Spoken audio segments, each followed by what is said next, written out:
Hello students, today we will discuss about the basics of HTML, XHTML, DHTML and XML.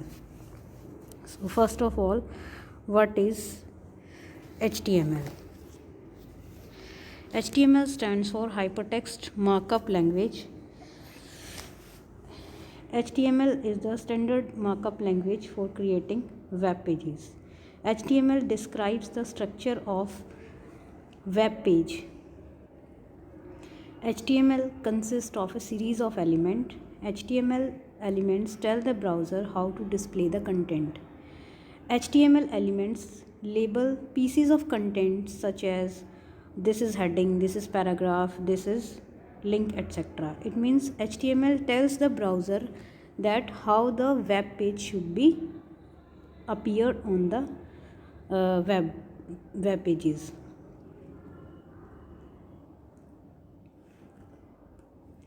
This is the simple HTML document, and here first line shows that this is an HTML document of version 5. Second line shows the HTML tag, which represents that this is an starting of HTML document. And next is the head section. Head section contains the meta information about the HTML document. And next is the title of the web page. This contains the title which is to be appeared on the web browser or web page. And next is the body section, which is the main section of our HTML document. In this section we have all type of headings, paragraphs, images and all type of main content which is to be appeared on the HTML document and which is to be appear on the web page.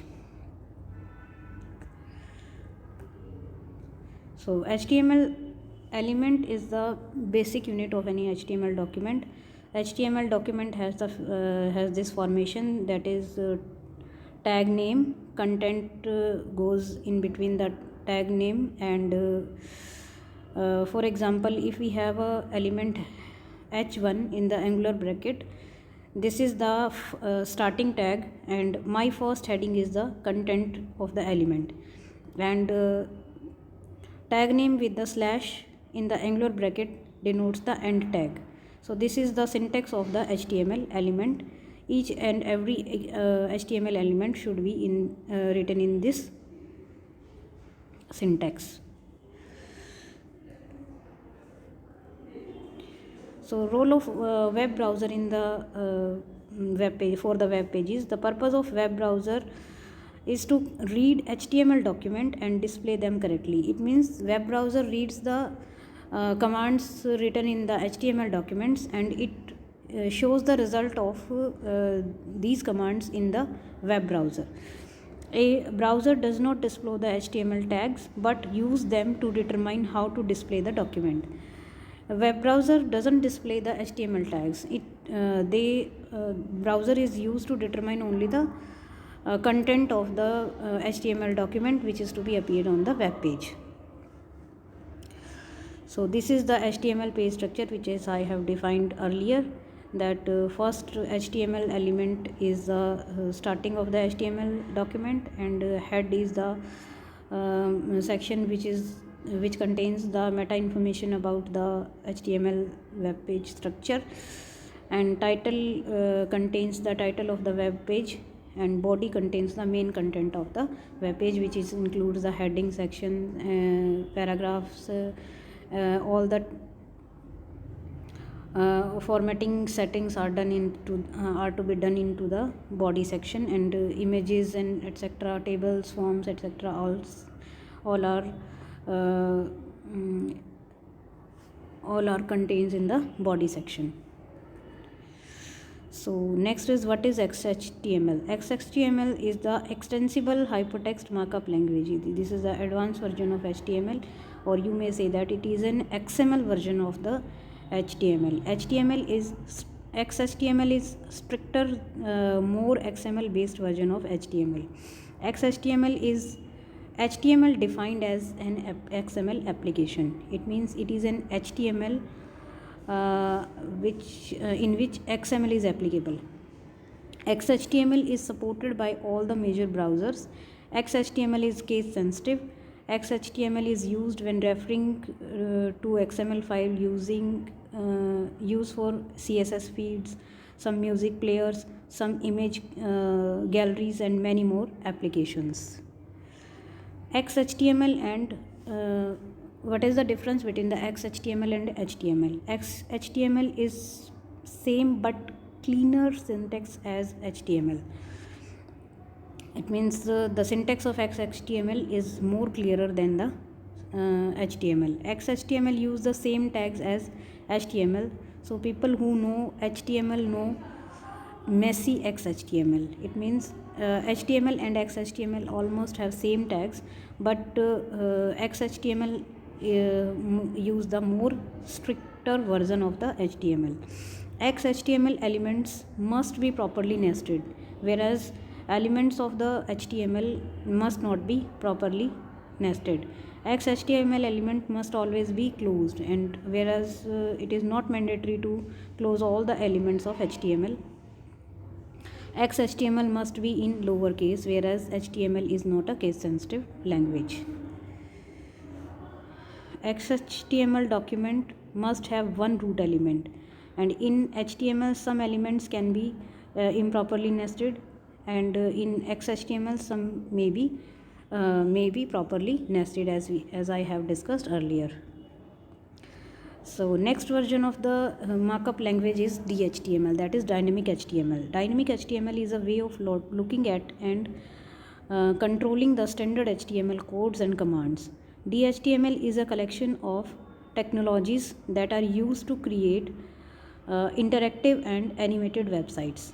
DHTML gives more control over the HTML element. It allows client-side scripting language incorporation such as JavaScript, a presentation definition language such as CSS, and a documentation object model in HTML web pages. DHTML allow the pages to change at any time. It means they can change at runtime without returning to the web server first. It all allows scripting language to change a web page's look and functions after the page has been fully loaded and during the viewing process. It means if we have displayed the web page onto the web browser, after that we can change the web page using the DHTML. It also allows the user to add effects to their pages that are otherwise difficult to achieve. There are some additional features. It means DHTML provides some additional features to the developer. Developer can include the animated text and images in the document, independently moving each element from any starting point to ending point, following a predetermined path or closed by the user.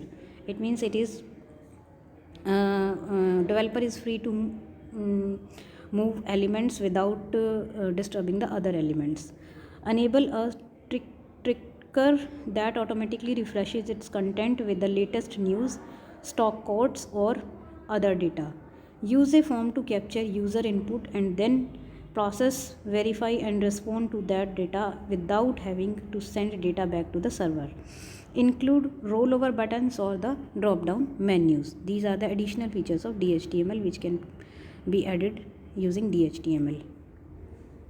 Next version of the markup language is the XML. XML stands for Extensible Markup Language. It is a markup language developed by W3C, designed especially for web document. W3C stands for Word3 Consortium. That is, Word3 Consortium is an organization which provides the standard for the web documents. It defines a set of rules for encoding documents in a format that is both human readable and machine readable. It means XML is an language which doesn't do anything, but it provides a encoding document which is platform independent. It shows designer to create their own customized tags. Unlike HTML tags are customized, user defined or predefined, XML tags can be customized or user defined. It also enables the definition, transmission, validation, and interpretation of data between the application and the organization. So as I have told earlier, that XML doesn't do anything. It is just a wrapper. It means, for example, this is a note which is written as an XML document. That is a note, and this is the self-descriptive code. Here too is the receiver address, and from is the sender address. Heading, the heading of the document, and body contains the main document of the which is to be sent. So XML is just an information wrapper in wrapped in the tags, and it provides only the encoded document. So what is the difference between XML and HTML? XML was designed to carry data with the focus that what the data is. It means it is only the information wrapper of the data, and HTML was designed to display data with focus on how data looks. It means HTML is responsible to the appearance of the data, and XML is responsible for the content of the data. XML tags are not predefined like HTML tags. XML tags are customized and not predefined by the user, by the developer. Most XML application will work as expected even if new data is added. XML simplifies various things, like it simplifies the data sharing, it simplifies the data transport, it simplifies the platform changes, it simplifies the data availability. As I have told earlier, that XML is provides an platform independent environment to the web pages. It means XML document can be shared anywhere, and data in the XML document can be transported from one side to another side. And if one side is of another platform and another side is of another platform, even operating systems are different, even web browsers are different, then XML documents overcome these things. And XML document is available every time and everywhere. XML became a W3 recommendation as early as in February 1998. So these are the basics of HTML, XHTML, DHTML and XML. Thank you.